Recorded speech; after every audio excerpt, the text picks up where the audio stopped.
In today's video, I'm going to teach you how to get Atom in ElevenLabs. Whether you're new to the platform or just need a refresher, I'll guide you through each step to ensure you can navigate the process smoothly. So, let's get started.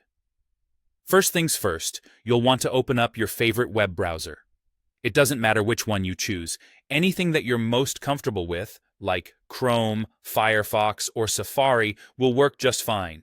Make sure your browser is up to date, as this can often help avoid those pesky bugs that get in the way when you're trying to complete simple tasks online. Once you have your browser open, the next step is to sign in to your ElevenLabs account. You have a couple of options here. You can either log in using your email and password, or if you prefer a single sign-on method and it's available, feel free to use that option. Signing in with a single touch of a button can save you some typing time, especially if you're prone to forgetting passwords while multitasking. After you're inside your account, head over to the text-to-speech section. You should be able to find this with relative ease, but if not, a quick look around your main dashboard should do the trick.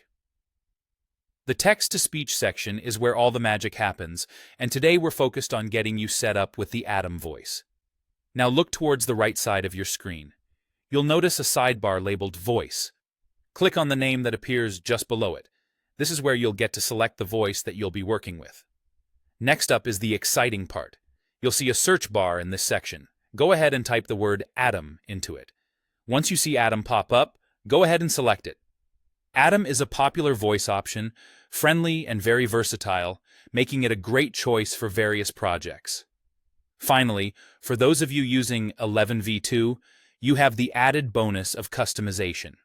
You can tweak a few features like the speech speed, stability, and even style exaggeration to better suit your needs. These adjustments can make a big difference in the overall output, allowing you to craft the perfect voiceover for your video or presentation. And there you have it. You've successfully set up the Atom voice in ElevenLabs. I hope this guide was easy to follow and super helpful for your projects. Remember, practice makes perfect, so don't hesitate to dive in and play around with the different settings until you find what works best for you. Thanks for watching, and see you next time.